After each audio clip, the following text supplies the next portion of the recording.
Hello and welcome to the Tyler and Josh Show, the Josh and Tyler Show, the J&T Show, the show where we talk about things that make us happy. Today we're talking about the funniest, possibly realm of stupid, just moments in movies that are like, that shouldn't be funny or that is funny, but it makes us laugh. Tyler, how does any of your movie deaths? Do you feel like it's a good way to go out, or is that just like nah?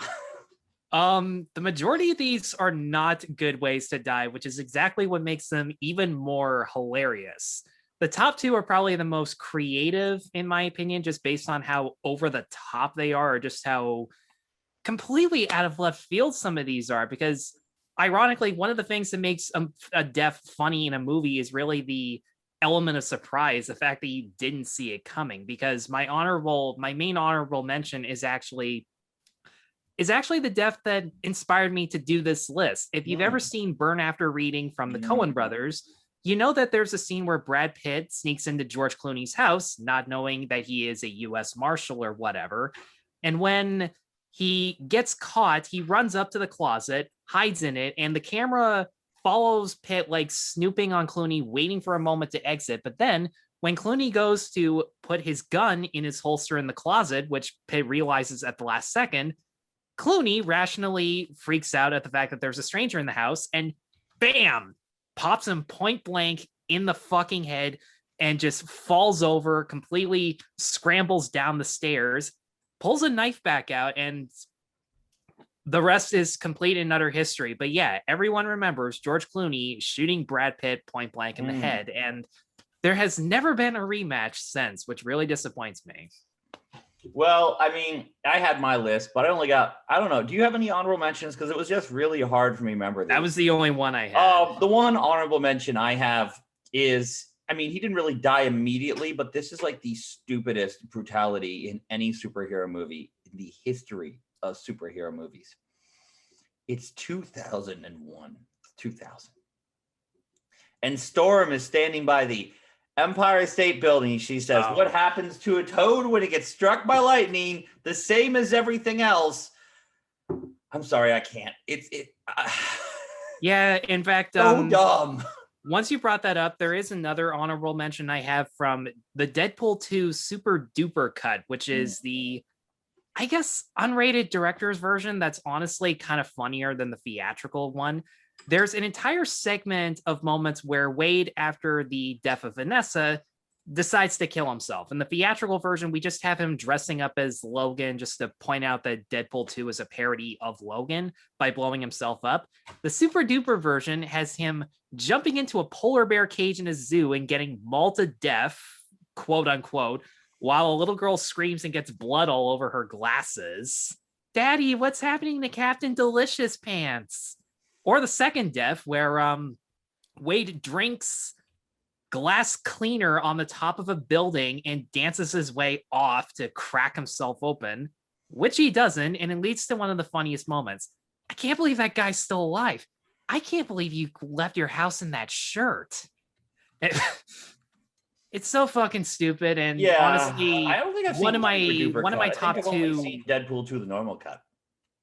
Yeah, the Super Duper one's a lot better. It's told in chronological order, so there are no flashbacks. It actually moves the story forward a lot better. Is it on the Blu-ray, or is that like the special PG-13 one? I don't know. I can't explain why, but I actually saw the Super Duper cut by accident because we were streaming it, and there were a couple of clues that something was up because the music changed for whatever reason. Like Thunderstruck's not playing during the X-Force scene. It's some random disposable background noise. And the title cards that make it seem out like a James Bond movie, the jokes are different, and the jokes admittedly aren't good that time around, but the story is just a lot more tight and focused. So I don't really know what happened. I mean, was it the Once Upon a Deadpool cut where they cut a lot of language? No, okay. No, that's not it. Super Duper one like expands upon it because there's an entire bit about the fact that Colossus may have been using not soap to wash his hands, but a specific fluid that Wade has a shit ton of.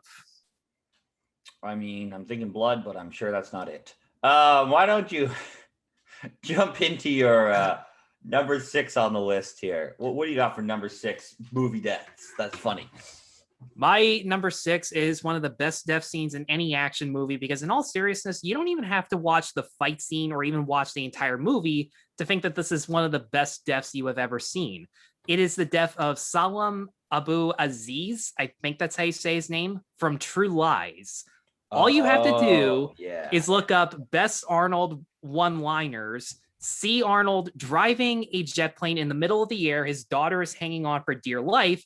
And the villain, Aziz, is accidentally hanging from a rocket strapped to his backpack. And when Arnold sees the rest of the terrorist convoy through the burnt up hole of a building, he knows he can kill 2 birds with 1 stone, save the world, save his family, and prove to his family that he's not boring and is actually a total badass by flipping a switch and going, "You're fired." And immediately the rocket just perfectly soars through the building and just obliterates the helicopter as everyone is screaming for dear life. It is just hilarious. It's surprisingly in camera. Like, the helicopter explosion was real, even though the green screen of Aziz flying through the building was obviously CG and is a little dated when you compare it to other James Cameron effects, but it's still hilariously over the top and incredibly creative. And it was the moment that I realized that this was probably the one movie James Cameron has made where he doesn't take himself completely seriously. Because even with Aliens, the first 2 Terminator movies, Avatar, the themes that he brings about how technology takes over and kind of consumes us always brought this element of seriousness, especially considering a lot of his movies have like end of the world stakes. And it's not that there aren't any over the top end of the world stakes in this one either. It's just that it's about a guy trying to balance out his career as a spy and his family life to try to bring some oomph and spice to it, especially when he thinks his wife is having an affair. So it's the one chance where James Cameron can take all of his themes, but just have fun with it, not take himself seriously. And I think that's why a lot of the actors in that movie respect him a hell of a lot more than the actors in his other projects, considering dude has quite a temper. But I can't imagine him flipping out over anything in this movie because it's just so overblown, but not too much that Arnold can't take it. I think this is a really good sort of level up from Commando's Let Off Some Steam Bennett when he puts a pipe through the guy's stomach and steam comes through it, because that's really funny. Yeah, it was. See, there were some other options I had for Arnold deaths. I wanted to do Let Off Some Steam Bennett because that's just such a funny line. It's a great or line. Also from Commando, Sully, where it's just like, "You're a funny guy, Sully. I like you. That's why I'm going to kill you last." And then 20 minutes later, "You know when I promised to kill you last? That's right, Major. You did. I lied." That is, I think Commando is probably one of the guiltiest pleasure Arnold movies. Oh, absolutely. We'll take Last Action Hero because it's meta and funny, and it really reuses his lines from other movies before he started saying "I'm back" over and over again, sort of like very meta, very making fun of everything from Blade Runner to movies to action heroes to stars looking back on their past. And yeah, I really do think True Lies is probably one of Arnold's finest performances. It's also James Cameron's last movie where he wanted to make a movie and not an art experiment. Because I think everything he did after that was trying to push technical limitations as opposed to storytelling limitations. Because Titanic, he really wanted to see if he could sink a boat. He really wanted to sink a boat. Avatar, he wanted to really push blue screen and what you could do with it, and really show sort of the levels you could do to create this completely digital world. And everything he did after that was more technical advancements to the field as opposed to storytelling advancements. Plus, with the Avatar sequels, now there's like underwater creatures. He really wants to like push underwater motion capture, which, I mean, not gonna lie, that does sound pretty impressive because that literally hasn't been done before, and that would probably be the only reason I'd be caught dead in a theater watching Avatar 2. But well, I mean, underwater, if you want to watch underwater, just watch Abyss. He already did that. Yeah. Look at Abyss is really great. It's phenomenal the way they built like this massive tank in like an old nuclear reactor that they had shut down. It's just this really huge underwater thing with this set submerged. And I mean, that was technical, but they also told a really great story. If you haven't seen Abyss, honestly, I really don't want to spoil it. I want you to go watch Abyss because it's one of those movies that is better if you know nothing. even since it's so old. All you need to know is it's underwater and it's really cool and it's groundbreaking. Honestly, it's probably my second favorite James Cameron film. I really do like True Lies because of Arnold, but I will take Arnold in Kindergarten Cop because Kindergarten Cop is great. I love when he walks in and he's like, and he's breaking up this party and he sees kids doing drugs. Like, and this guy's like, "Who are you?" And he's like, "I'm the party pooper." I don't know. Yeah, I mean, that one, and him yelling, "It's not a tumor." It's just great. And he's like, "Is this your lunch? Don't eat other kids' lunches." Now we're going to see what mommy does and daddy does. Come up here and tell us what your daddy does. And that little sequence is really great when they're like, oh my goodness. I just love Arnold Schwarzenegger. I mean, even in Red Heat, he gets some good lines in, and Hercules in New York is honestly worth watching. I know I'm going off because they literally voice over Arnold Schwarzenegger with another guy. It's one of the most hilarious things you will ever see in your lifetime. But just to get back on track, when I saw the death of a guy riding a rocket ship to oblivion, kind of like Doctor Strangelove, except there's nothing but complete and utter fear and terror and misery. And just the fact that he went through a building in order to destroy another helicopter, it's just so stupid, but it's so imaginative and it's so quick to sum up, which is exactly a good reason why you filled up the time by talking about other Arnold and James Cameron. I mean, it also is possibly Jamie Lee Curtis's best performance via Halloween. Because she really does have a lot to do. She's a very interesting character. I don't think she had as much to do on screen until Knives Out in 2017. So I don't know. She had Freaky Friday, and because she has to pretend to be Lindsay Lohan, she gets to do a lot. Pretend to be a drug addict. That's hard. Not that. A sober 15-year-old teenager, damn it. I mean, seriously, who has to pretend to be a psychotherapist? That was one of the reasons Freaky Friday might have actually been a little bit better than the original. I was really into the original because, you know, as a kid, that was one I watched a lot. That was the Disney movie, Freaky Friday, Candle Shoe, anything with Haley Williams. We had all of them. So those are my mom's favorites. So for me growing up, the original Freaky Friday was the one we watched. Just something nostalgia about it holds a place in my heart. I've never been a Lindsay Lohan fan because I never got to see this till after she did The Love Bug. And I love the original Herbie movies, as lame as they are. I just think she destroyed the Herbie franchise. So for me going back, it didn't hit for me because I like Herbie Goes Bananas or Herbie Goes to Monte Carlo where they're or Herbie where they're trying to steal like an ancient giant gold statue or something, and Herbie Goes Bananas. Yeah, I love that movie. Or where they're on a cruise ship, or Rides Again, where there's an old lady and there's nightmares of bugs, which is a funny sequence where he can't sleep because he's counting sheep and they turn into cars. It's great. I like the whole franchise. They're fun, they're cheesy, and they're full nostalgia for me. They're the Disney movies for you. These are the Disney movies for me that I grew up with. So fair enough. I'm not saying they're good. I'm just saying full nostalgia here. No, I hear you on that. I will come in with one. I watched this last night again because I appreciate this film. And it's been, I think, about 6-8 months. And I really wanted to make sure I get this right. I love Cabin in the Woods. I think Cabin in the Woods is a great lampooning of the horror franchise. I like how we don't even start on the kids. We start on the lab technicians. And we get them all like betting on how they're going to die and stuff. But they bring out the Parsons or whatever, the family, the murderous zombie family that has no arms or whatever. But the one death that always gets me, and not the mermaid, because I think the callback to the mermaid when he says, oh, it's never going to be mermaids, you know, and then the mermaid kills the guy who bets on mermaids. I think that's really clever, and I thought that's a really great moment. But I think that the moment I love the most is when Chris Hemsworth's like, it's only a 5-foot gap. If we get a nice runway started, you know, I can make it and I'll come back for help. Even if I fall down the ravine, I'll crawl back for help. And so he revs up his motorbike and he crashes into this giant digital wall. And I can't help but cracking up because, like, I know we're in a world, but the fact that they're making it so blatantly obvious at this point is priceless. And it's Chris Hemsworth really after he did like the first Thor movie and he wasn't a huge deal. So to see him in this role now is like, to kill him off so early, you know? Yeah, I just love the motorbike crashing and the sound effects are priceless. And then you get whatever the redhead girl is be like, the stoner was right.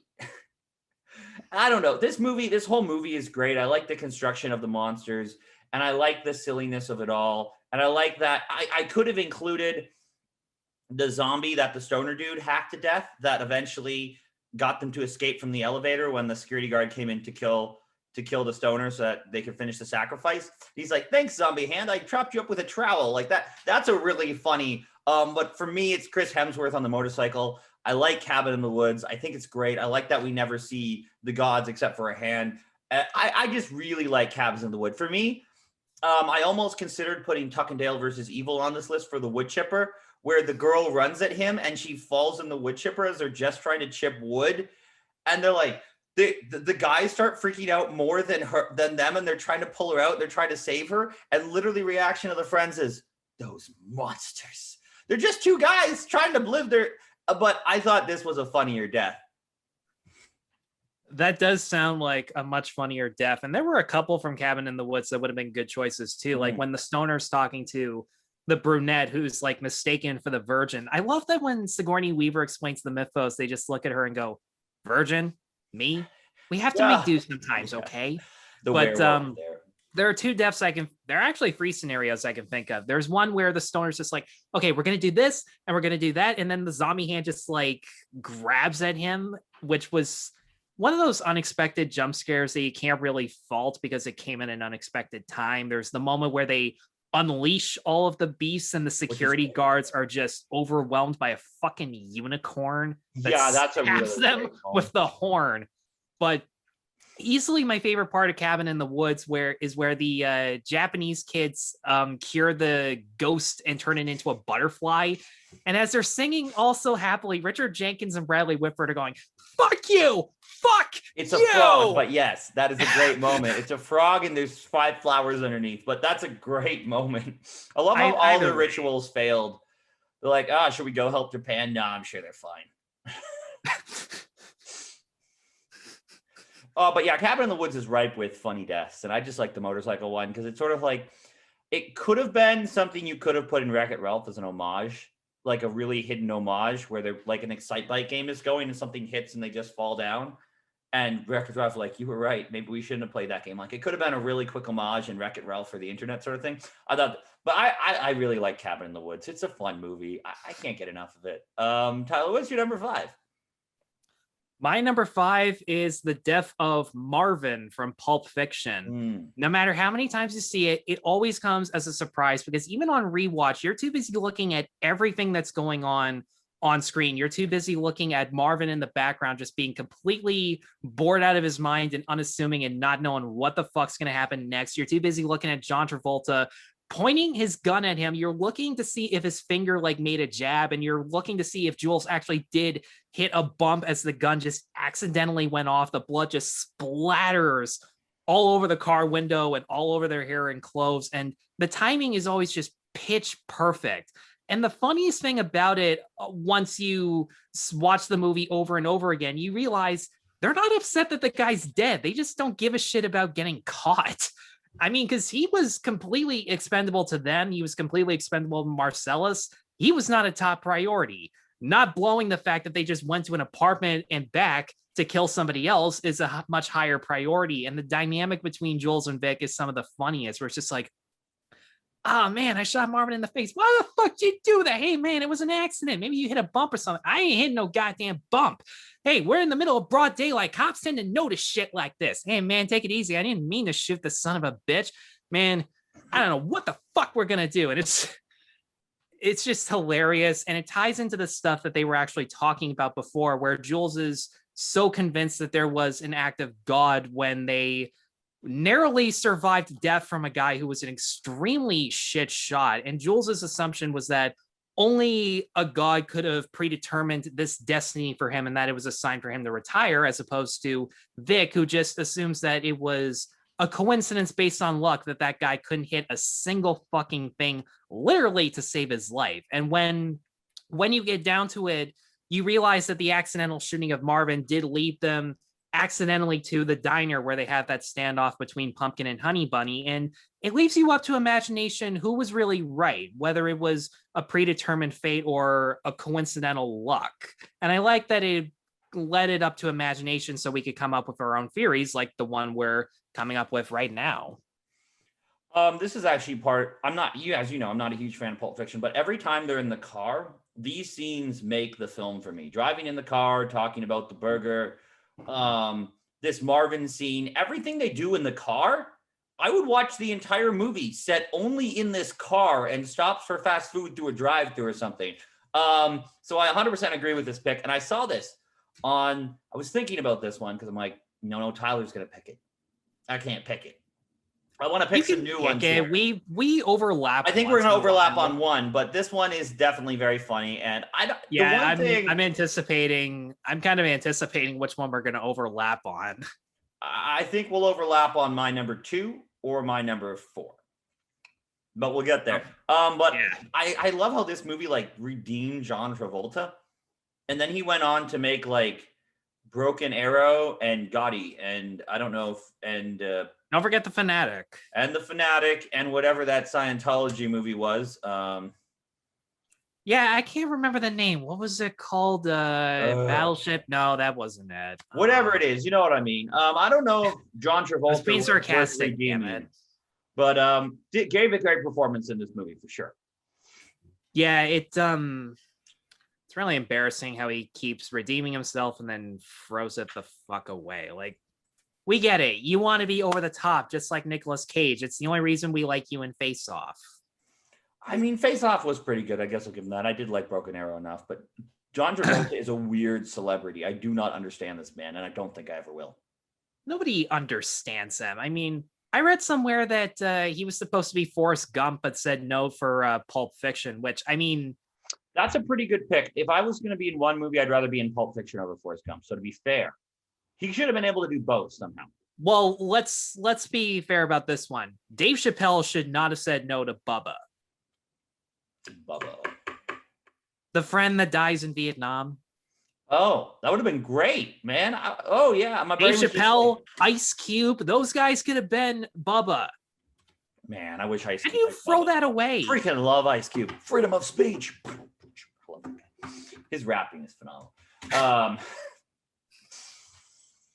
My number 5 here, as I'm preparing for the Suits and Cinema show, we're watching through the James Bond series. Now, the James Bond series is not exactly known for its full realism.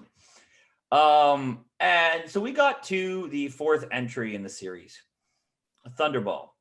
And Thunderball is not exactly a good movie as much as it has moments. The entire last final fight is like in this fast forwarded frame fight where they're like this and then they fast forward it like 1.5% so it looks unnatural. And there's like 20 minutes of underwater, like nameless scuba guys in a weird slow down water frame rate. That's more groundbreaking than interesting, where they cut tubes and wrestle really slowly and push each other like they're kindergartners. But there's at the beginning of the movie, we open up on a health spa and he sees this pilot at the health spa.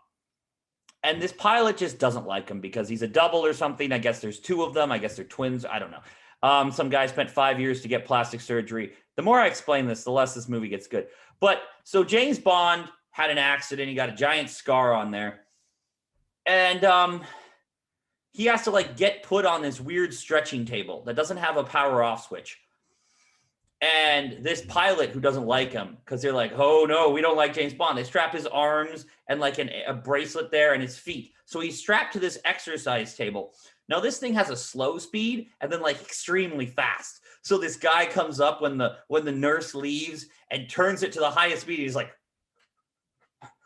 and James Bond survives and he gets out of there and he's shaken and he walks immediately to the steam room after banging the girl because some guy tried to kill him, so he has to bang the girl now. Don't ask me how that works. So he walks in and he sees the guy in this steam. It's basically like a closet on an angle, like an angular closet, has a giant switch on the side. So he takes the broom and turns the steam all the way to the top, puts the handle through the steam thing, and leaves the man to die from a steam bath. I'm not kidding you. I started laughing because this is so dumb. And the scene after this, he's like laying dead on a table because he got killed by steam because no one came in to check on this. They didn't have any cameras and he couldn't escape from the steam room. This man died by freaking steam. It's so dumb. This Thunderball is dumb, but the first 40 minutes is like James Bond running around a health spa, like like if you ever seen the episode of Health Spa from Inspector Gadget in season 1, where everyone's trying to kill him in a health spa, it's actually more realistic than Thunderball. I'm not kidding you. Because they're all trying to do this thing to him, but he can jump out as silly and comedical and it's cartoon. This is a real movie. They put Sean Connery in this. This is directed by Guy Hamilton or someone like that, like a respected director. And they're like, no, we need to kill someone with a steam room after James Bond gets vibrated to the point of I have to go murder someone with a steam bath on this really unrealistic spa equipment. It's just... I just started laughing. My wife's like, what are you laughing at? I'm like, a guy's died in steam. And his cries for help are the best part. Help me, help me, help me, help me, help me. Like, they only have one VO of him yelling, help me. And it's like the first take. It's terrible. So I could have gone with Dr. Kananga, where he gets the pellets that can inflate anything, like a person or a couch. But like that was sort of cool. Because they actually like put money into that effects and had thought. Because they had a guy who could get bit infinitely by snakes, so they knew they were making a dumb movie. But this movie is actually trying to be good. And it does this. So, you know, I hold it more against Thunderball, but oh my goodness, help me, help me. It haunts my dreams. What's your number 4, Tyler? Gee, just when I thought my number 4 couldn't get any better, you just had to point this stuff out. Well, I hate this movie. All I can say about your selection is that this is going to make a hell of a lot more sense when we watch this video on Friday, because wow. Yeah. That's just so fucking stupid. But anyways, my number 4 is actually one of the more recent entries on this list. The thing that I loved about the one movie, The Hunt, is that all the death scenes tie into the themes of the movie, where the political divide is figuratively and literally dangerous. And for me, there was not a death any more eye-opening than when this train full of immigrants that 2 of the conservatives being hunted are infiltrating to try and get the hell out of the hunting zone. And the one guy, Gary, is so convinced that everyone is a group of crisis actors. Meanwhile, the main character, Crystal, really isn't diving into any of the conspiracy theories. She just wants to get the fuck out. And once they get off the train, a so-called refugee walks up and just goes, yeah, I don't think they believe you, Gary. And he's just like, wait, what? Did you hear them? He just spoke English. And the actor just goes, I don't know. Yeah. This is bullshit. This is fucking bullshit. And when all the soldiers walk away, the actor walks up to him and just goes, hey, would you fucking calm down? These are all real refugees. I have been studying and living with these guys for God knows how long. And the soldiers, they're fucking real soldiers, okay? Like, we were supposed to kill you clear and present, but then this just had to happen. So we'll just get the fuck out of here and I'll give you a 5-minute head start. How's that sound, buddy? But as expected, the conservative dude is just so consumed with rage to either consider the possibility of a compromise and just screams, I'm not your buddy, tackles him to the ground. And when the actor drops a grenade, Gary, the conservative, picks the grenade up, takes the pin off and says, sayonara, sugar tits, and shoves it down the actor's pants. All the while, Crystal is running away because she's a soldier. She knows what a grenade is. The one dude, Gary, runs off. You don't see him again for another 20 minutes. Meanwhile, the actor is just going, shit, sticking his hands through his pants, trying to find the fucking grenade. And it's just like, why is it taking you so long? Are you afraid of flashing the other actors? Because, like, it's a life or death scenario. And he fucking blows up with his hand in his pants, blood and guts all over the place. Meanwhile, when the grenade goes off, Crystal shields one of the refugees and their kid to really let you know that she doesn't exactly fit the conservative stereotype and there may be something else going on with this hunt. But yeah, the guy that was supposed to kill them couldn't even activate a grenade in order to save his life. And it is just embarrassing. And it kind of foreshadowed that earlier, because at the beginning of the hunt, the hunters didn't even know how to fucking use a grenade. Meanwhile, the conservatives, gun-toting, Second Amendment, and make sure it's away from you.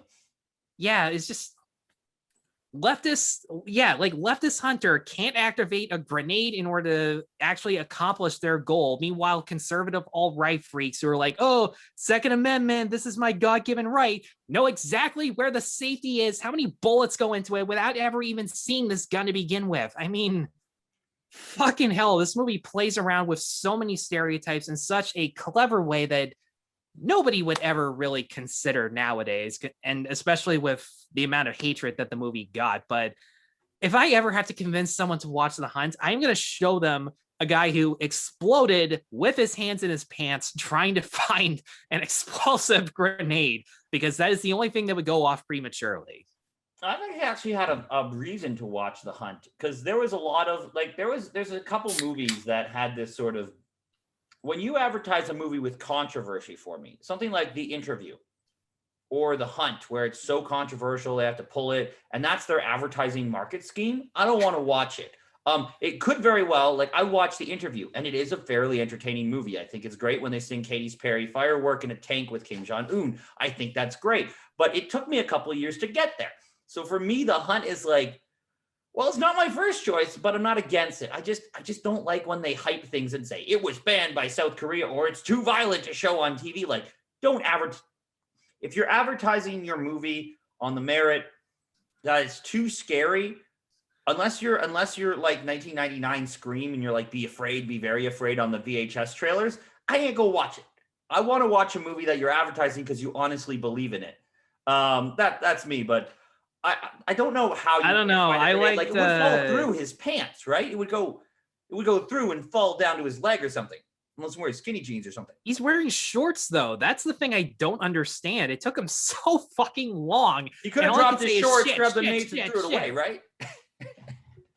Again, like liberals who don't even know how to pull a pin out of a grenade. It's no wonder these guys all got blown to bits at the end. But yeah, when it came to the advertising, I just love the fact that it's just like the most hated movie and no one's ever seen it yet. For me, like that was the big selling point, because it sums up just how fucking stupid things have gotten. And with The Interview, the only thing that was really controversial about it was that a foreign government didn't approve of it. And but did look, they? I get that they there's do that to make it. I get that there's a market in that foreign government that makes it a little harder to sell, but I don't know. I found that fucking ridiculous. I don't believe they banned it in anywhere but South Korea, and they made a huge deal out of it, and they told the press and this and that. I feel like they just blew it out of proportion.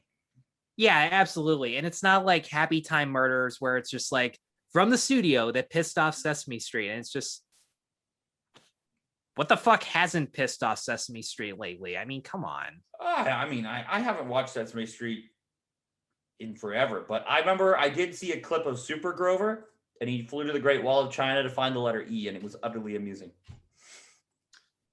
I can't wait to see him get censored alongside Winnie the Pooh.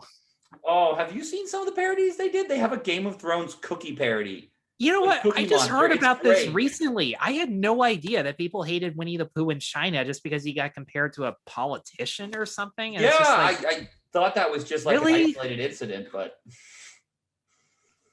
the one thing I will say about The Hunt is the one thing that would make me want to watch it is Betty Gilpin. Betty Gilpin was in Glow, one of my favorite shows for a little while. She is the reason to watch The Hunt. She has this like man with no name persona where she doesn't talk all that much. She's the one character who doesn't give a shit why she's being hunted. All she knows is that there are people trying to kill her, and the only way you can fix that is by getting rid of them.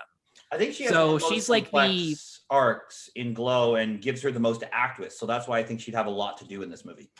Oh, she absolutely does. She was badass. Even people who didn't like the movie liked her in it, probably because she's the most apolitical character in the movie. And that's the reason you latch onto her. It's the reason you want to feel the way she does, where you don't really give a shit about what other people are thinking. Just focus on what's best for you. That's the overall great thing about her arc. Plus, the final battle between her and Hilary Swank was really awesome. If you're looking for a hard R action movie where everyone goes through glass, they're bleeding all over the place, that is a fight you don't want to miss.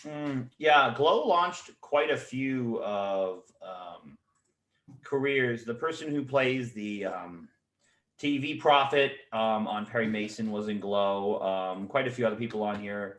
Really made Allison Brie sort of relevant again. So great show if you haven't watched Glow. I should watch The Hunt, is what you're saying. I mean, given how much frustration we have over the political divide, I feel like you would have a good time with it. Oh, probably. So my number 4 is a tie. These both start with Z. I have a two-way tie. I couldn't decide which one would go here, but they both were equally as funny to me. They both made me laugh the same amount. Okay. Number 1 is Bill Murray from Zombieland. I think Bill Murray in Zombieland, it's a slow, funny death, and they're reenacting Ghostbusters, and then Jesse Eisenberg comes in and shoots the man. And then the other one with a Z is the Zamboni death from the original Deadpool, where he runs over a guy with a Zamboni, which is slow and comedic and a very cutaway gag. And I just couldn't decide which one was better. Did they kill him, though? Yes, with a Zamboni. Yeah, but like you don't see him get run over. It's just like well, it's sort of like it's off screen. It's more the setup of the joke. That's why I put them okay, but like the setup for Bill Murray's is he gets a gunshot. It's just a very quick out, and when the Zamboni hits, it's a quick out. We don't really see the death. It's more about the setup of the comedic value of hanging out with a zombie-fied Bill Murray who's faking being a zombie. And Woody Harrelson is reenacting Ghostbusters and like watching a movie and having a drink with the man, and then he just comes in and shot, and they just move on. In Deadpool, there's so many jokes. He's chasing this guy with a Zamboni, and it cut to him talking, and then he's slowly crawling on the ice, and it's absolutely priceless. It's like the most Canadian way to go, I'm pretty sure. And then like when he hits him, it just Deadpool face goes, and that's it. They don't recognize it anymore. So for me, they sort of hit the same way because it's all about the setup and not the death, but it's still a death. But the setup is what makes it funny for the comedic death. I just couldn't decide. No, that's totally fair. And I do remember the Zamboni bit where it's just like, you're about to be killed by a Zamboni. And it cuts in between the other kills. And it's just like, tell me where your fucking boss is or you're going to die in 5 minutes. It's such a great moment. It's probably my favorite moment of the first Deadpool. Really? Okay. I really like this moment. It's like my favorite moment of the Austin Powers franchise. I mean, I almost considered putting Mufasa falling down and not dying every single time. He's like, I'm all right down the tube. Is when he's stuck in the hallway with the car that he can't turn around and it's stuck. And he spends like 5 minutes trying to rearrange this thing. It's great. No, that's totally fair. And I like the Zombieland one where the whole joke is that it could have easily been so prevented, and the fact that you got people to get pissed off but still laugh at a joke, that's pretty hard to do. And let's face it, everyone always loves that part where it's just like, Mr. Murray, yeah, do you have any regrets? Garfield, maybe. It's just like, maybe. I mean, this is for me is the best part of Zombieland because I know my wife loves Zombieland. I think it has some really great moments and a really good setup. I like the rules they have on screen and just the general setup because the way they cut to the apocalypse is like 2 minutes and we're in. I like that they're after a Tinky Truck, something that we, something very silly, non-tangible, something that the guy just really liked. And I think the movie really starts to shine when they jump into Bill Murray and then they eventually do the big theme park thing. I'm not a big fan of zombie clowns, but I hate clowns. So, but this movie is, I'm very afraid of clowns. I just don't like them. But I really like this middle tangent piece. It doesn't really fit with the film. And I just think it adds much added humor because the movie itself is very random and nonsensical and sort of meandering. So this works very, very well with it. As for the sequel, I could care less. It's the same movie. Yeah, and you know what? For that reason, I enjoyed the second one a fair bit. There are some jokes that I still remember, like when Jesse Eisenberg nails the stupid girl and he claims that it fits under the cardio rule, and Woody just goes, yeah, more like the enjoy the little things, if you know what I mean. Like, yeah, that bit was funny. Everyone in my theater just lost their shit at that because they understood the joke pretty quickly. I just think going into Zombieland Double Tap, I believe it is. It felt to me immediately like the same movie I had seen. They just did the same thing twice with slightly different characters. for me, it was like the slightly different jokes that made it better. Because, like, in terms of story, it's as cliched a romantic comedy as you could possibly get. The love triangle was completely pointless. The father-daughter thing between Woody and Abigail Breslin had nothing to it. The hippie commune, That had some how good has it moments. lasted? How has that hippie commune lasted for 10 minutes? I mean, are you fucking kidding me?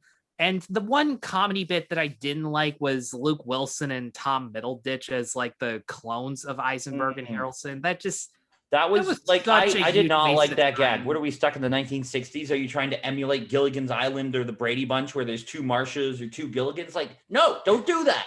I had to argue with my family over why that was a lazy and stupid bit, and they just did not care. And it's just like, well, it was a waste of a long take fight scene because, yeah, there was a long take fight scene, and that should have been awesome, but it wasn't because you really didn't give a shit about the zombies they were killing. Plus, there was not enough Rosario Dawson as Nevada because she was never awesome. enough Rosario Dawson. Even in Clerks 2, there's not enough Rosario Dawson.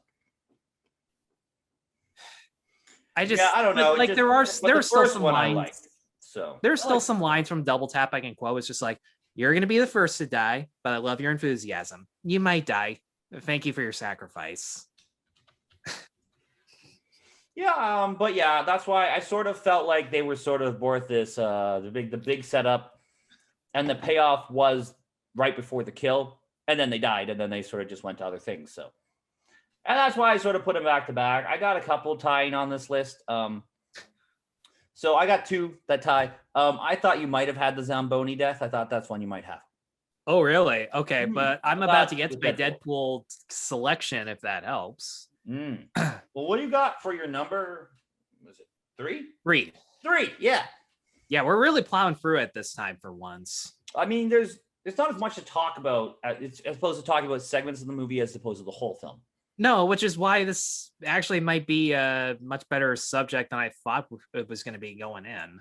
Yeah, but anyways, remember when you saw the Deadpool 2 trailers and they were showing you just about everything within a split second except for the X-Force, and it had you wondering how they were going to tackle the superhero team up and how Deadpool was going to lampoon some of the cliches and stereotypes that come with it. And when I saw Chris Stuckman's review of Deadpool 2 and how for him, the funniest moment was the way they dealt with the X-Force, because without spoiling anything, the way that they incorporated that into the movie just made him laugh so hard. It got me even more excited to see what they were going to do. Who was that one guy in X-Force who literally did nothing, who just needed to get out of the house? That guy was funny. Oh, Peter. Yeah, that guy's great. I like that. I love his audition where it's just like, hi, I'm Peter. What superpowers do you have? None. I saw the ad. Oh, you're hired. Meanwhile, Dopender, who has been ignored the entire time, just goes, motherfucker. I think Deadpool 2, the first time I watched it didn't really hit, but like every time I watch it since, there's just more and more to get. And the X-Force is a big part of that. Yes, because wow, did they really build up the X-Force's presence during the second half of the movie, getting celebrity cameos like Terry Crews, Bill Skarsgård, and then actual side character celebrities like Zazie Beetz as Domino, who is just hilarious, a sidekick that also I just can't get enough of. And when the X-Force team deploys, and don't forget, what was the invisible guy's name? I can't remember. It was yeah, we'll get to him. It was Brad Pitt as the invisible guy, right? Yes, and we'll get to that in a second. But as soon as they're like skydiving, Peter like slowly sits down and then jumps until Deadpool just pushes him off in slow motion. They're all assembled like an X in the sky. Thunderstruck is playing in the background. It's just totally badass. And then everyone takes off their parachutes in a wind advisory that the movie foreshadowed beforehand when TJ Miller's being tortured by Cable. And he's just like, I will only tell you everything because you're about to kill me. Also, there's a wind advisory, so you better be careful. So what I'm about to describe next actually foreshadows what happens in the movie. Everyone takes off their parachutes. They land in the wrong places. And even though Deadpool gets fine landing on a billboard for a puppet show or whatever, Terry Crews like has the oh shit moment as he is plowing headfirst into a bus. And when I first saw that in the theater, I'm just like, holy shit, you just killed Terry Crews. And I thought it was a one-off thing, but then Shatterstar, the douchebag alien who says he's better at everything, doesn't know the meaning of go left when he's driving his parachute. And as soon as I saw the helicopter, I'm just like, oh shit, they're gonna kill the whole team, aren't they? And as soon as Shatterstar just gets obliterated, green goo all over the place, because our rating, I guess, is just like, well, looks like we found something you're not better at. Then comes the Invisible Man, and which wasn't really that funny of a death, other than the fact that Brad Pitt filmed a scene for 2 hours for a 2-second bit. Yep. It took 2 hours to make that. I have absolutely no idea how, but I just love the commitment that he and Matt Damon, as that one redneck about baby wipes, that they put into it, because that was just so fucking ridiculous. And then for whatever reason, Peter lands perfectly.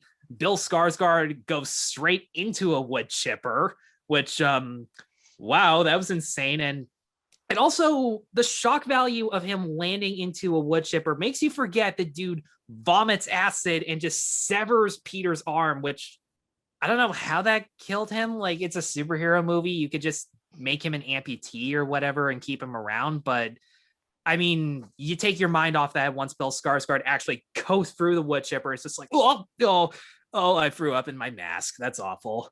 And easily, like, the biggest punchline for me is when he calls Domino. It's just like, okay, I got good news and bad news. The bad news is the whole team is dead. The good news is I don't think anyone's going to miss Shatterstar. He was a bit of a prick. The Invisible guy. I think Peter might have survived, like, barely. I think Peter was okay. They don't go in. Well, actually, they do go into it, because he's just like, oh, poor Paul Peter. I'm gonna miss him the most. But hey, the main guys are totally okay. Fuck, you are dumb. Whoever planned this was smoking a lot of jazz cabbage. I can tell you that. That's for sure. Who knew that there was going to be a wind advisory today? Everyone, fucking everyone did. It's just, you can do so much with an R-rated superhero movie, to the point where Disney has acknowledged that and flat out said that Deadpool movies will still be R-rated. Better be, or we will riot. Which is one of the smartest decisions that they have ever made in the recent year, because boy, have they made a shit ton of fucking mistakes. Premier access. Sorry.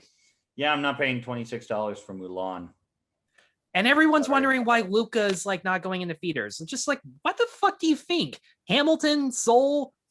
It's not like they didn't make money, and everyone remembers those. Nobody remembers the Mulan remake. People barely remember the Raya remake. Ooh, I didn't see Raya in The Last Dragon, but I wanted to because it looked nice. I just didn't and you know what? Come June, when it becomes free, I probably will check it out. I mean, it looks like a really cute, just sort of Pixar movie about a person who befriends a dragon, paint by the numbers, nothing too crazy. It sounds like a nice, comforting Saturday afternoon movie for the family, you know?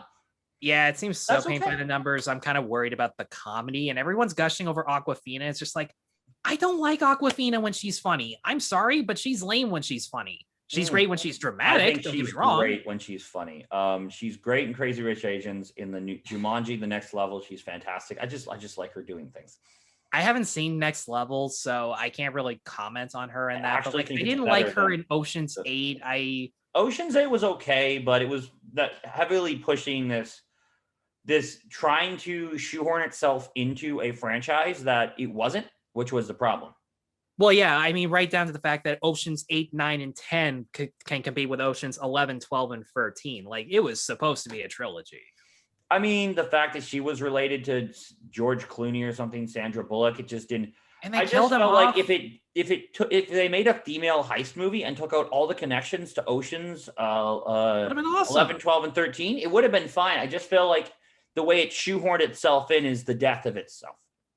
Because there's some really great moments in it. I think the heist is interesting, but the fact that we're all comparing it in our brains to Oceans 11, 12, and 13, yeah, that's what my biggest issue was.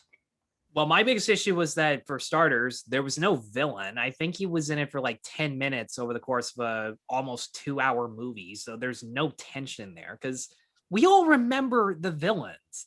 They weren't like the most interesting, but they were definitely...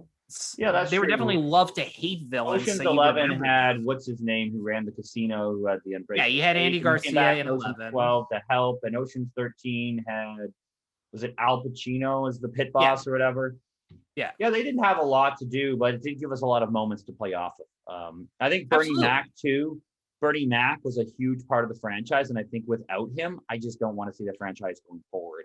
I think you need the Bernie Mac connection because he was the funny comedic guy that I remember more than anything in the movie. Him and Saul were my two favorite characters. I know Saul, like the old guy. No, the old guy just really, I really connected to him. I liked his story. I liked him having a heart attack. The fact that he survived and made it to the next movie was great. Because in the original, the guy actually with Sinatra and stuff, the guy actually dies of a heart attack, which is I like that he survived in the Ocean's 11. The original Ocean's 11, you probably won't like Tyler because they don't get the money, gets burnt up in a coffin, and two of their members. I knew that already. But the reboot Ocean's 11 is a lot more fun. It's just absolutely. I just think because we were comparing it to that, it takes away from anything the movie has to offer. If it was its own independent heist movie with its independent characters that weren't related, literally changing Sandra Bullock to like whatever her name is, not related to George Clooney, you really got yourself a movie there. And we don't need the Matt Damon cameo either. That's just reminding us of something. Well, they cut him out. They kept in Elliot Gould and Amazing Yen for whatever reason, but they left out Matt Damon, supposedly because he made like the slightest bit of a Me Too criticism, the slight bit or something. At least that's the rumor behind it. They should have just made a dope female heist movie, but regardless, I do like the X-Force. Well, we have one. It's called Widows.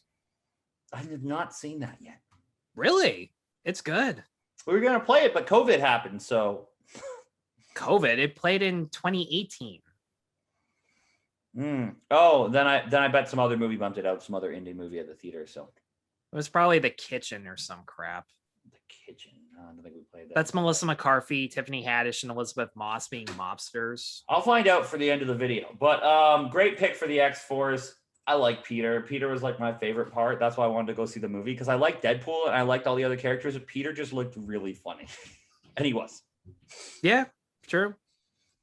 Coming in at my number 3, again, same old story. This is one of my favorite movies of all time. We talked about this in comedic things, but Naked Gun, the marching band, where I'm not going to go too deep into it because we talked about it, but Ricardo Montalban. Are we recording though? Oh, I don't know. Ricardo Montalban in this movie is the villain who's trying to brainwash Leslie Nielsen to murder the Queen at his command with psychotherapy or something. It's very weird. But regardless, I know I talked about O.J. Simpson at the beginning of this movie, and I thought, okay, I don't want to include that one. What I want to include here is the marching band. So he convinces the girl there, whatever her name is, Priscilla Presley, I think her name is off the top of my head. And he convinces her because he's hypnotized her as well. Somehow he's hypnotized half the people in this movie. But we don't really look too deep into that because it's a silly Leslie Nielsen parody send-up of police shows. And she goes to shoot him, but he proposes and he says, I love you and stuff. And she breaks the trance. And Leslie Nielsen accidentally, while kneeling down to get on one knee, whacks him off the top of a stadium. He falls down to the ground and he's lying there in pain. And we know he's dead. Then a marching band comes along, then a steamroller, then part of a parade. And then his second in command just looks at him crying, like deeply emotional tears, like very serious acting. He's like, my father went the same way. And it's like one of the funniest gags ever. Like Naked Gun is full of hilarious deaths. But the fact that like it would have been funny if the steamroller and the marching band and everyone just went along and just everyone watching this bit from above, just seeing this like pancake Ricardo Montalban. But the fact that they took it so seriously to have him crying as if his like mother died. And he said, my father went the same way in the most serious delivery. It's priceless. I adore this scene. I think Naked Gun is one of the best spoofs of all time. And this is just an example why. This is how you finish the movie. It's like literally nonstop jokes. I mean, not only do you, like this comes after like the baseball game goes awry and Leslie Nielsen takes out the singer to sing the national anthem and forgets the words, which is very relatable to a lot of Americans because I don't know how many Americans who can name. And he's singing there, they're chasing him around the baseball field, and then he's the umpire, and he doesn't understand how, the rules work, and he's like, you're out. No, it's like he hit the ball, he's in. Like, it's this, and then it's just great. It's absolutely great. But My father went the same way. It's possibly one of the funnest lines in history. What you got at number 2? My number 2, I'm suspicious that we might have the exact same one, but it is the Bridge of Death from Monty Python and the Holy Grail. I didn't even think You of that don't have one. that. No, What? great. No, my number Oh 2 my is another God. one. I love this option. This is a great option. I have This a Monty is Python like- poster right there. I was so worried whether or not I should put this at number 1, because sometimes this does make me laugh harder than my number 1. But I mean, it's just one of the most quotable scenes in the history of comedy. It does the impossible by being simplistic and unpredictable at the exact same time. And the only way I can do this scene justice is by quoting it verbatim and analyzing it as we go along. So bear with me on this. But I'm excited. As they encounter the bridge and they must answer the 3 questions in order to pass through the bridge and get to the castle that is guarding the Holy Grail. You have Terry Gilliam as the bridge keeper or whatever. He just goes, "Stop! Who approaches the bridge must answer me these questions free." On the other side, we see, and we have John Cleese as Lancelot. Ask me the questions, bridge keeper. I am not afraid. What is your name? My name is Sir Lancelot of Camelot. What is your quest? To seek the Holy Grail. What is your favorite color? Blue. Right, off you go. Oh, thank you. Thank you very much. And just when you think it couldn't get any easier than that, what is your name? Sir Robin of Camelot. What is your quest? To seek the Holy Grail. What is the capital of Acidia? I don't know that. And once he says that, you expect the soothsayer to like grab him and shove him down, or expect the other knights to push him down the bridge, which honestly, that would have been hilarious if that were the case too. No, he just magically springs into the air and falls for the chasm. So there was literally no other way out. And it is such a bullshit way to kill someone, but that's actually what makes it kind of give the scene some stakes. And also, you can't help but laugh at just how cheap the bit is, where he's not even really fully lunged in the air, and it's the same lifeless body that's thrown down the bridge every single fucking time. It's one of the few moments where a poor budget is supposed to make you laugh. But what I appreciate about this scene is the way they do it. Comedy does things in the rule of thirds. They do Sir Robin, they do Sir Lancelot, but then they do King Arthur. No. They have Sir Galahad third. So I'm just going to quote that, where it's just like, "Stop. What is your name? Sir Galahad of Camelot. What is your quest? I seek the Grail. What is your favorite color? Blue. No, yellow." But I appreciate how they ask King Arthur the question, what is the air velocity of an air-laden swallow? Can I finish and they this have been one, discussing this previously. Yeah. Yeah, so when we get to that, it's just like, "Stop. What is your name? It is Arthur, King of the Britons. What is your quest? To seek the Holy Grail. What is the air speed velocity of an unladen swallow? What do you mean? An African or European swallow? I don't know that." And it just makes me sit there you have and to know these things. You're king, you know. And you know so much about swallows. Well, you have to know these things when you're king, you know. You're right, though. The foreshadowing with the African swallow or whatever, when I saw that for the first time, because my first time seeing Holy Grail was very strange. It was part of a after school fundraiser where they were hanging out posters. Every time there was announcements, they would do the coconut horse clops to really sell you how into the joke I was. And because there was that's amazing. And because there were some Monty Python skits that I had seen, didn't really find them funny. I didn't want to do it, but 2 of my best friends talked me into it. And about 30 seconds into it, when they're playing the wrong movie, the title cards keep getting really personal. And they're just like, "We apologize for this. The person has been sacked." I was already out of breath laughing, and my teachers couldn't believe that, knowing me and how much I love movies, that I hadn't seen it before. But you know what? That just made it one of the best theatrical experiences I've ever had. And it was in the fucking music room, which I had never been in before and never was in since. And I loved it so much that the posters that they were hanging out, my friend goaded me into taking it off, which I did. And to this day, it's still on my closet dresser. But the first time I saw this was with some friends, and I was very confused. And then I really started to, because I was like, what was, I really got it when they said, bring out your dead, and he's not dead yet. That was like the first laugh I had with Monty Python. But then, because I had watched the show before, but I never really got it. So as soon as the dryness came in, I went back and watched the original series and Life of Brian and Meaning of Life, and now for something completely different. And then I was super into Monty Python. But this became my least favorite Monty Python because I literally used it so many times I could quote it.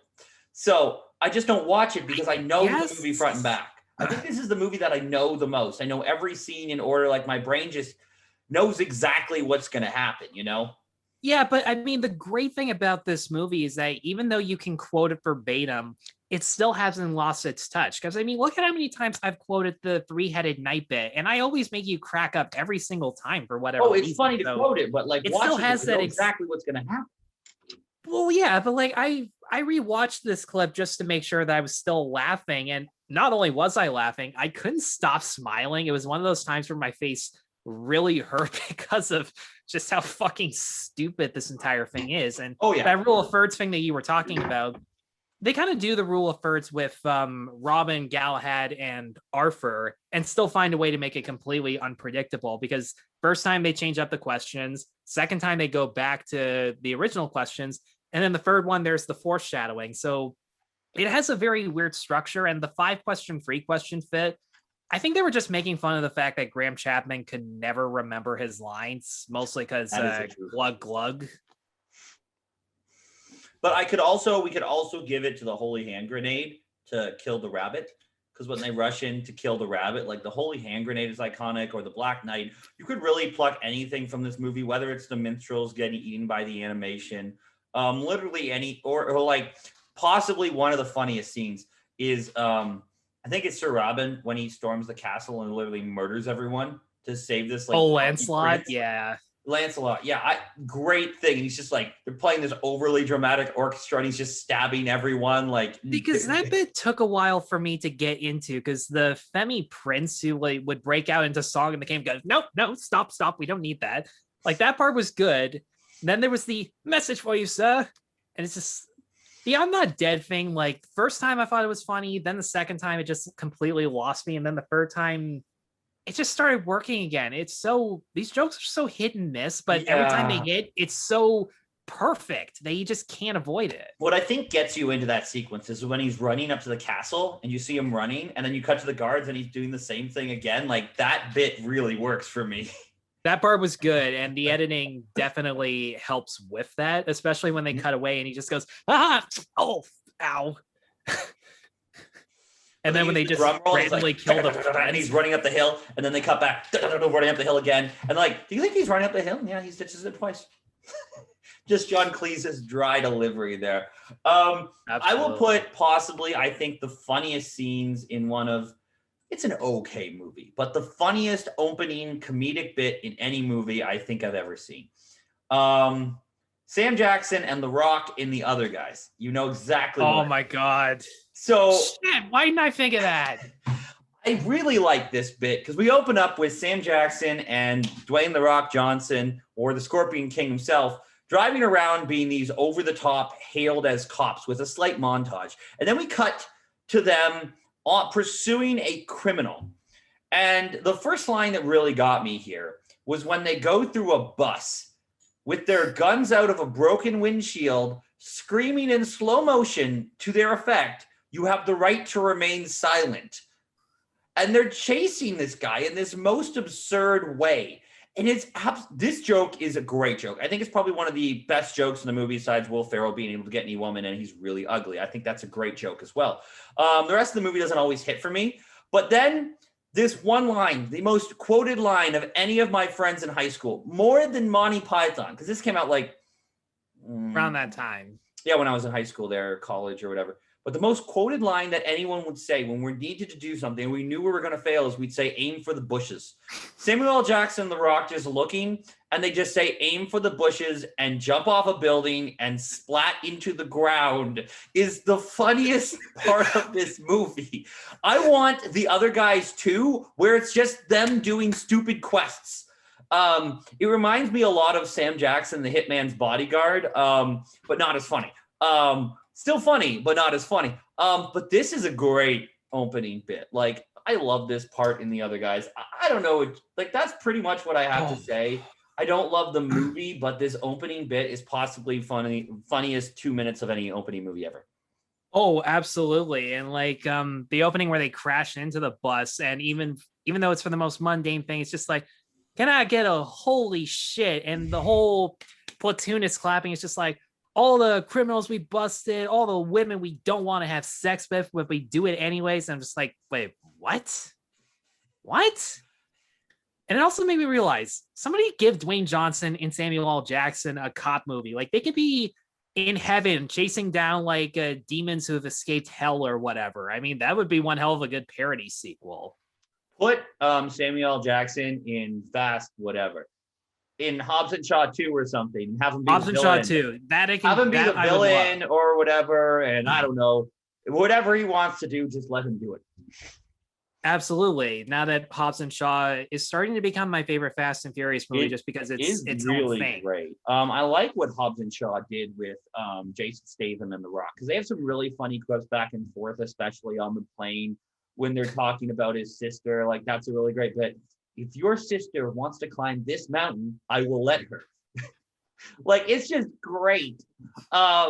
And then like the action, and I know in the trailer we get like a lot of the stuff, but it's just over the top and ridiculous. And the fact that all the power goes down for 2 minutes and they have to fight with old school weapons as opposed to technology is a different change. I wish that was there more often, because like they didn't, for me, that was like the biggest missed opportunity in regards to the action, because they didn't really do that much with it. And plus the last third is mostly just the car stunts that you would expect from a generic Fast and the Furious movie, where the rest of the action in Hobbs and Shaw is a little more fist fight oriented. Yeah, and the fact that Kevin Hart is the air marshal on the plane is fantastic. And we get like them like when The Rock comes in and he realizes that it's Jason Statham's sister and they have to get along, and just the people watching from the interrogation room a while away as they like fight. It's really priceless, honestly. I know that we're supposed to love Dom, and I mean, Fast 7 was amazing. I really liked Fast 7. It was cheesy. It was over the top. We got a tribute to Paul Walker. But Fast 8 did not much. Fast 8 did nothing for me. I'm sorry. It's really boring. And then there's a submarine and then it ends. But Hobbs and Shaw like brought life back to the franchise again. Because Vin Diesel, I don't think he can carry a franchise in 2020. I just don't think he can. No, he can. And Michelle Rodriguez tried very hard. And like they literally chose what's that stupid guy's name who had a feud with The Rock over The Rock when The Rock is clearly a movie. Fuck Tyrese. Fuck Tyrese. I'm gonna be honest. Don't start a feud with The Rock for a more popular star, because you're gonna get. They should have kicked him out of the franchise and kept The Rock, because The Rock is more of box office draw than ever. I mean, even Skyscraper was entertaining. Like, there's a lot of movies this man is doing, and I will watch all of them. So. I mean, Hobbs and Shaw is phenomenal, especially for its comedic value. And it's just great. Like, it's not overly complicated. It's a simple point A to point B plot. It's not convoluted. Doesn't have too many characters. I like the strip downness of just the two main characters. And then for sure, because there's not too many characters to balance. I like smaller films in franchises. That's why I usually like the first film in many franchises, because like, let's say, for example, the first Chronicles of Narnia, we have them and one bad guy, but then there's more people and it gets more convoluted as it goes on. Not to say it's bad, it's just better when it's simpler, because you get to know the characters more. No, that's fair. And that's why I say aim for the bushes. It's one of the most quotable lines of any movie. Absolutely. See, when my family saw that movie, we're just like, what bushes? And then So it's not like you don't see that coming after they say it, but you still can't believe that these guys, they're stupid, but you don't think they're that stupid. I think they're invincible. It's a delightful moment. Like, the whole opening of that movie is the best part of that movie. And I think that's what the movie... It's the part I remember the most. The Other Guy suffers from having the most memorable opening, but the rest of the movie's pretty good. It's got moments, but like, it's just okay compared to that opening. I love Will Ferrell and Eva Mendes passing down like dirty sex jokes to the grandma. That part was decent. There's some moments, but I really wish like those detectives had been strewn throughout the movie so we could get more moments with them. Like, they're both working on the same case or something. And then they go aim for the bushes. And then I feel like that would be a little too cliched. I feel like I've seen that before. But I'd like to see more of those characters. That's why I just want more. Yeah, that's fair. What do you got for your number one, Tyler? My number one will probably come as no surprise to you whatsoever. But to start off, let's be honest. How many of us were scared of watching Once Upon a Time in Hollywood because we were afraid Quentin Tarantino would shit on Sharon Tate's legacy? Sharon Tate. I have to remember who that is. The actress that got murdered by the Mansons. Oh, yes. Let's face it. How many of us were scared of that happening? Because when you instantly think of Quentin Tarantino making a movie about Sharon Tate, your mind goes some places. And Tate's sister was very vocal about that when she had heard, and she was just like, I cannot believe that you are going to just completely desecrate my sister's legacy with the amount of violence that you have, which motivated Tarantino to send her the script and let her know the secret that he was keeping from us. And man, was that the smartest thing that he could have possibly done, because once the reviews came out and all the reviews were pretty glowing, that was our big hint that he was going to take the Manson, Sharon Tate, LaBianca murders and kind of twist it in an Inglourious Bastards kind of way. And despite how fucking insane the carnage is in this movie, there are some questions that it does kind of raise over whether or not seeing real life murderers suffer the exact same fate as their victims would be appealing or entertaining, whether or not there's a huge difference between real life violence and fictional violence. And the biggest question that I have throughout the entire thing, how much of this is self-defense and how much of this is fucking straight up murder, considering how much Cliff Booth hated these guys from the very start?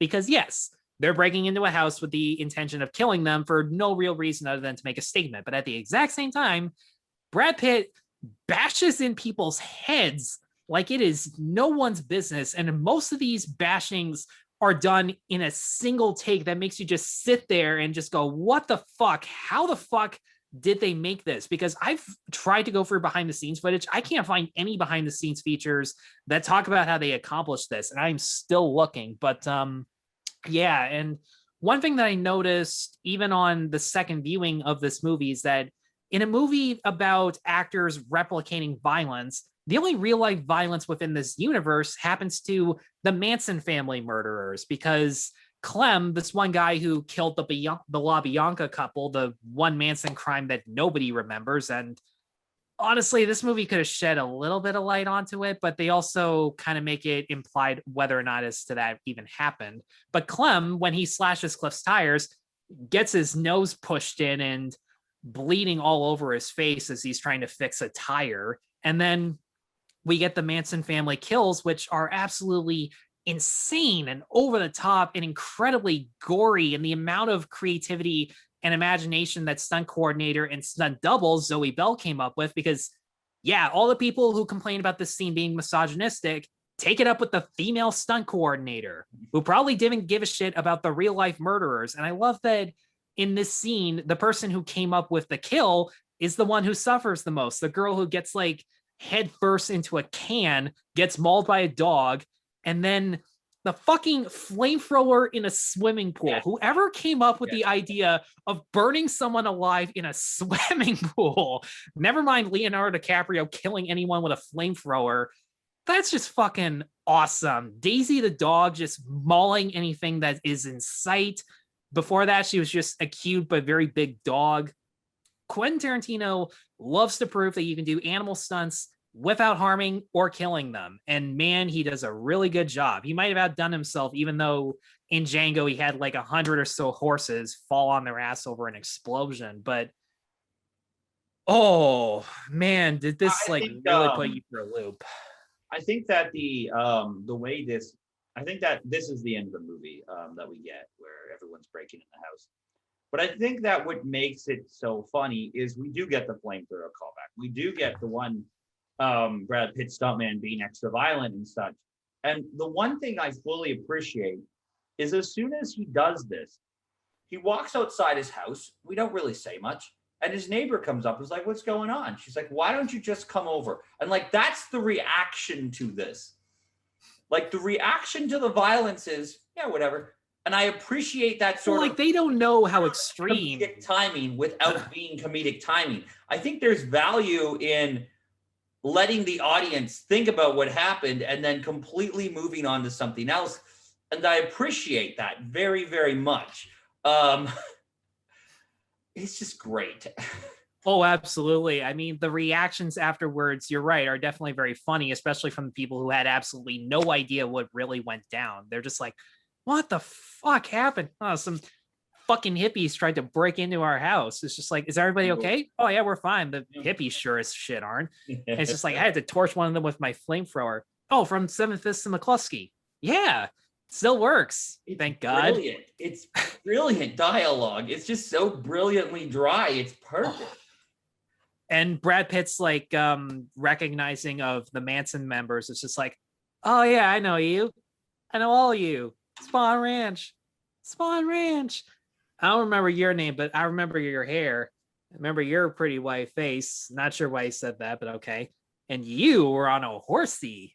Seriously, like, what's your name? I'm the devil, and I'm here to do the devil's business. Nah, it was something dumber than that. Something like Rex or fucking shoot him, Tex. Tex.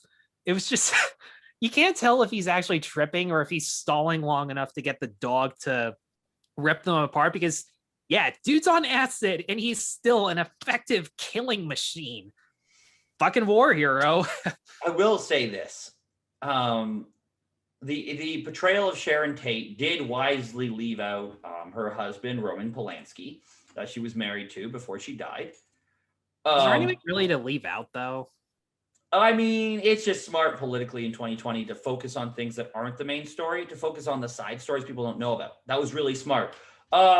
And the fact that the Beatles and Charles Manson knew each other and sort of co-wrote Helter Skelter and such together. But Charles Manson music is the most disturbing, beautiful psych rock you'll ever hear. I do not own it. But I've listened to a little bit during like a Mindhunter episode because there were a couple episodes that discussed Manson. In fact, the guy who plays Charlie in Once Upon a Time in Hollywood for those few seconds is in Mindhunter for like a good solid 5 or 10 during an interrogation. And man, that actor was just spot on. But I appreciate how they like focused on the mundane characters in their life. I mean, even the Bruce Lee cameo was very. The only problems I really had with the movie was not the violence or anything. I just thought it was like a tad bit too long. You could cut like 10 minutes from there.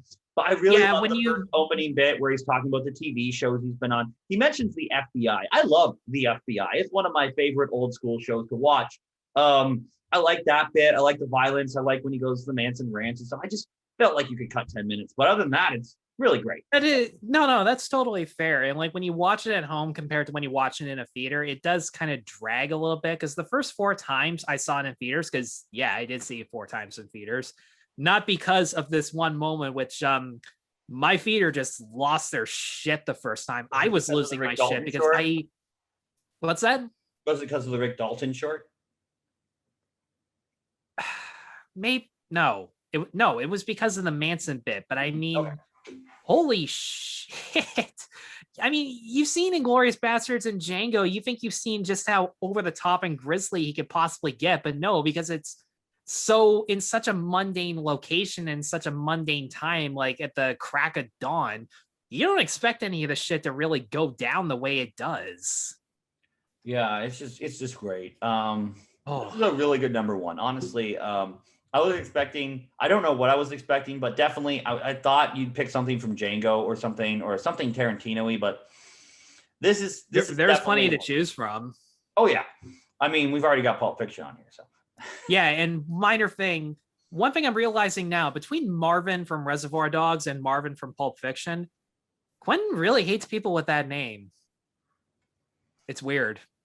So my number one is a 2-way tie for films. So when I go to see certain franchises or films, I want them to be good. I want to enjoy them. I can find moments in them, and I will find moments in, but these moments in the movie, I just can't take seriously. I literally start laughing in the theater. People are like, what? I'm like, it's funny. So I have 2 moments that I've laughed inappropriately in theaters and people have got mad at me for. People have got very mad at me for. So the first one, I went to see Titanic in 3D. I don't absolutely hate the movie, but for some reason, every time I watch this, I think it's got some really great elements and side characters, and the ship's really well done, and I definitely appreciate the ship because I'm a huge sunken ship guy. So anytime you can sink a ship on screen, but when they are on the raft at the end and Jack is Rose, and they're saying never let go, I literally start laughing hysterically. My wife was like, no, Josh, you can't laugh at this moment. I'm like, but it's so stupid. He could have been on the raft. They could have drowned together. There's other debris. And I just start laughing hysterically in the theater, and people were getting mad at me. And I'm like, they're like, it's emotional. I'm like, it's stupid and it's hilarious. I came for this moment to laugh because it makes me happy inside. Yeah, it just doesn't make a lot of sense. And it just the way the line delivery, my mom used to watch a lot of soap operas, General Hospital, Days of Our Lives, whatever you want to call it. It reminds me, like the rest of the movie up to that point, there's some moments, like the characters aren't bad. Like it's not a bad movie up to that point. And I like the sinking of the ship, and I like the way they're pretty historically accurate on the way people exited the boat and the way it looked and the materials they made for the ship and everything. Because I'm super into sunken ships. Like, that's my thing. That was me as a kid. I love the Titanic. I like A Night to Remember more. But when they deliver the line, never let go, Jack, it sounds like someone in freaking General Hospitals come back to life for the 5th time, and I just can't do it. I just can't do it. I was like, no, do not laugh. And I'm like, but it's funny. It's really funny. And my other moment, so Indiana Jones 4, I'm going to say some positive things about it today. So I like the initial setup of Mutt Williams, and I like the professor, and I like we get Karen Allen back. But there is one moment in this movie that I literally burst out. There's 2 moments. So I'm watching this movie, and, I'm like, okay, it's not as good as the others, but it's not as terrible as I thought it could be. That was my thought. I'm 10 years old, my first watch through. Now I'm like, there's a lot I would improve, but I do like Mutt, and I do like the father-son story. I just think the aliens are a little bit silly at the end there, regardless of if the special effects have aged or not. But I'm watching this chase sequence, and they're driving on tanks, and it's pretty cool. It's a pretty cool sequence. Mutt starts swinging with monkeys. I start laughing because I can't. I can't help but like, where did this guy learn to swing with the monkeys? I didn't question it too much at the time. So they end up in a field of ants. And they have That was just funny. This always gave me the creeps. It still does, because I hate bugs. You're talking about the bald soldier who's like the he gets eaten in every fight. By ants. It's so stupid. But what got me, like, I'm watching this, and this sequence is fun. I will give them it's fun. In the first one, they have snakes. The second one, they have bugs. The third one, they have rats. And the fourth one, they have ants. I guess centipedes in the second one, I guess, if you want to be technical. Or non-poisonous centipedes. I think they had 36,000 bugs they brought in for that. Pretty cool sequence in Temple of Doom. But when he starts getting dragged down by these CG ants, he turns to CG. Like, the whole thing is this CG mess. And as this, like, random ragdoll is being, like, it's like a wave going up and down on the ocean. It's being dragged out. What do you expect him to do? Hold still?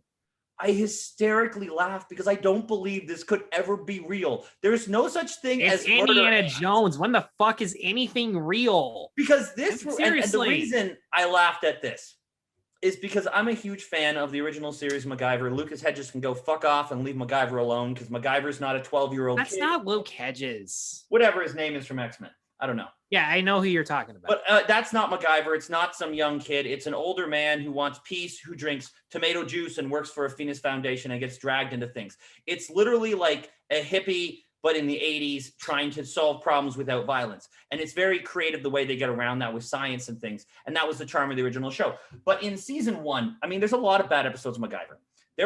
There's an episode where a piano gets dropped on his head and he thinks he's a knight in a coma for 2 episodes.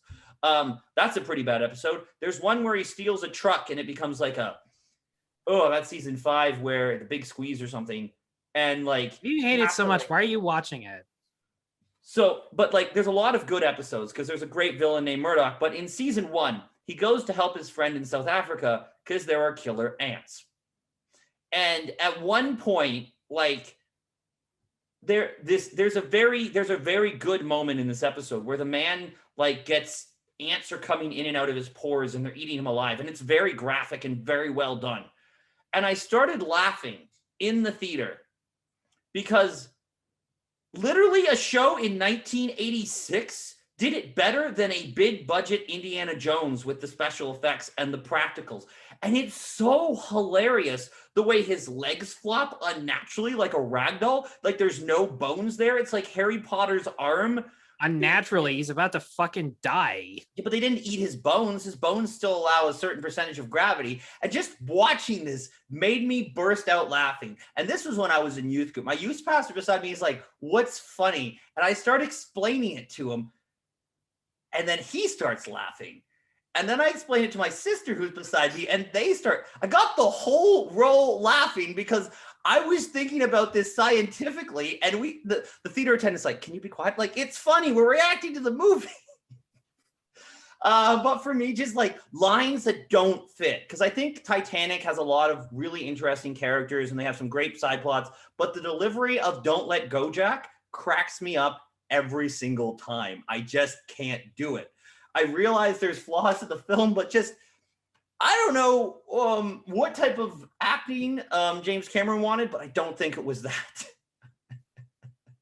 It's so good. No, probably not. Best delivery of comedy ever. And then the ants, just the lack of bones in his body. The ants in 13 seconds ate all the bones in his body, knocked him out cold, turned him into a CG monster, and dragged him down a hole, and didn't bother to eat anyone else. Just cracked me up. I'm sorry, Indiana Jones survived jumping out of a plane in a raft and then sliding down a waterfall, and this is what you're complaining about?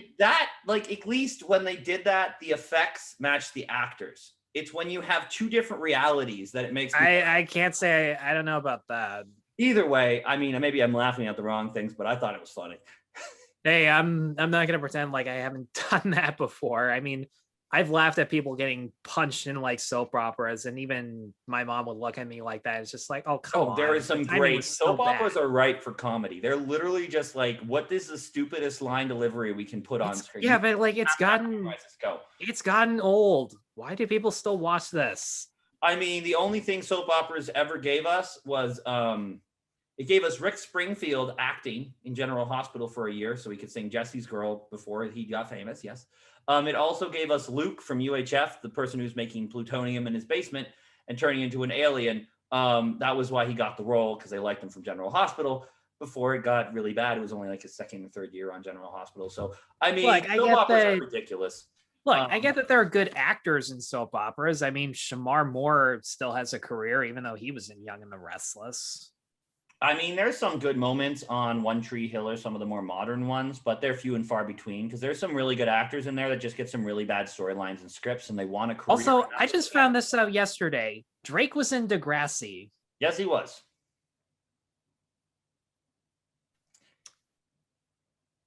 That's all I have to say on the topic. So that's our show, everybody. What do you guys think were the funniest moments in comedy? Did we miss the gasoline fight from Zoolander that, I don't know, maybe I'm not a fan of? Maybe it's second breath of some hobbits that people couldn't stop laughing about and making memes for years. Who knows? People think that's funny. I don't know. I don't get it. What do you think, guys in the audience? Tyler, where can we find you? What videos are out this week? Well, you can find my channel by just typing out my name, assuming Josh hasn't put my link in the description below anyways, but you can definitely find that. You can find my 420 review of Cats, my semi-rant, semi-analysis on the popularity of the best animation feature at the Oscars. And this week, I will be having either one or two reviews, one of which may be of the new documentary Ronnie's, which Josh's theater, Princess Cinemas, is streaming, so be sure to check that out if you'd like to support other theaters. And I might have a review of a new Tom Clancy movie starring Michael B. Jordan that I had never heard of until this week. Oh, yeah. What was that thing called? I think it's called Without Remorse. Yeah. I saw that advertised on Prime, right? Is that a Prime movie? Yeah, it comes out on Prime as the very night that this video premieres, so whether or not I have a review for it, you guys will find out. Yeah, no, I'm interested to see what Tom Clancy does with Michael B. Jordan, because he's a really good actor and he's gotten some good breaks and some bad breaks. So. Yeah, and judging by the trailer, it looks like it'll have a better directing job than some of the other Clancy adaptations, although Clancy adaptations are getting a lot better. I mean, look at John Krasinski as Jack Ryan. Yeah, I get Jack Ryan. That's a lot better than it had any right to be. random question before we wrap the show. Did you ever go to theaters and get advertisements for Jack Ryan's Shadow Recruit or whatever that movie was, or whatever the? Oh, I saw Shadow Recruit in theaters when it came out. Because like the Amazon Prime paid to have at the Cineplexes around here when we could go to the movies, the Jack Ryan season 2 or whatever, on the big screen, like as an ad before. Wait, like John Krasinski trailers in the theater? Yeah, they played like the Amazon Prime trailers in the theaters. Like it was like. So I didn't get trailers for Jack Ryan, but in February when I was in Toronto and I went to see Birds of Prey in between seeing Paul Thomas Anderson's The Master, they were doing like behind the scenes featurettes of the Nazi show Hunters with Logan Lerman and Al Pacino. So I'm guessing they were doing like short 30-second things before the trailers, just in that like time filler where they provide like film facts and 10-second snippets of what's to come. I mean, I wish that the scene point play gameplay thing, the whatever that is, time play, I think it is. I wish that they gave you more than a chance to win a popcorn to, with the points for your film knowledge. I don't pay attention to the points. That was our other friend's thing. I mean, I would always be the guy in the theater. I'm like, everyone pick the left opt-in constantly. We'll all get points. And it worked beautifully because everyone would constantly get points. It just depends how fast you clicked it. Yeah, shit. I better do that when they. Yeah, no, seriously, because everyone's going to try to think like everyone pick left. Doesn't matter what it is. We get more points that way. Done. Yeah, you know what? I might have to do that if and when I go to Cineplex because I've never really been the big. I mean, I'm a Landmark guy. I really like the local Landmark we have. So I mean, it's a 20-minute walk from my house. So as soon as they reopen, you know exactly where to find me. Well, when they reopen, we'll go to a movie together. Yes, we will. We were supposed to see Nobody, but that did not work out, unfortunately. Which I still want to see. And really good. Hopefully Drive-Thru is open at the end of May because there's there are one or two things that we are definitely excited for. I mean, what's even coming out? Like my brain is like, Hitman's Wife is coming out. My wife wants to see that one. Oh, I'm totally seeing that. She really liked Hitman's Bodyguard. Yeah, because it's funny, stupid, and incredibly predictable, but really funny. I really like that one. That one's great. It's so like Quiet Places end of May. In the Heights is beginning of June. I really want to see that. I did like Hamilton, so I feel like I owe it to myself to see it in theaters. Just to check it out. I want to see John Chu direct a good movie for once. What else has John Chu directed? Well, he did the Step Up sequels. He did the Bieber documentaries. I wasn't as big a fan of Crazy Rich Asians as most people are, although I do recognize it. It is well done by all means. He did Now You See Me Too, which was probably a little bit better than the first one, not by much, but a little bit. I didn't mind the first Now You See Me. It didn't blow my mind. I would like to see Fast 9 on a screen because I feel like that's meant to be seen on a screen. That's Justin Lin, but I mean, if we're going by stuff we want to see, yeah, for sure. And Black Widow, I feel like I just want to see it to see what it's all about because it's been advertised for so long and delayed. Yeah, like the only reason I want to see Cruella in theaters is because I'm not paying $30 for it, and I do want to see if it really is that big of a Disney Joker knockoff that it looks like. That's what people are saying. I don't know what that one's going to be like. I know there's a G.I. Joe movie, and I'm a big fan of the G.I. Joe franchise, as dumb as they are. G.I. Joe. And honestly, even though I haven't seen the teaser, I'm one of the few people that's still looking forward to West Side Story, even though Ansel Elgor's in it. I mean, I didn't really. Well, I don't know. The one that I want to see is the Suicide Squad with James Gunn. I know you haven't watched the trailer, but this thing looks. Yeah, because I want to walk into it blind. I mean, they told me Sly was King Shark, and it's just like, okay, I'm not watching any trailers. What do you think my background on my screen is? It's that because I love Sylvester Stallone and Jungle. We'll then do that for the next improv show. Yeah, Jungle Cruise looks very charming. Because it's. Yeah, that happened. I think it's Emily Blunt. Yeah, it's The Rock, Emily Blunt, and Jack. Yeah, it's based on a Disney ride, but you never know. It could be really great. It could be one of those a Disney sort of original concepts that actually really works out. Yeah, I'm looking forward to it. I might go see Clifford in November just to see if it pisses me off that much. That hasn't come out yet. I thought it already came out. No, it was supposed to come out last year, but due to obvious reasons. Well, see, I really want to go see the Beatles get back on the big screen because I'm a huge Beatles fan, a huge music fan. I really like. I would do that. Peter Jackson direct that, because I study Beatles history. I have Beatles books.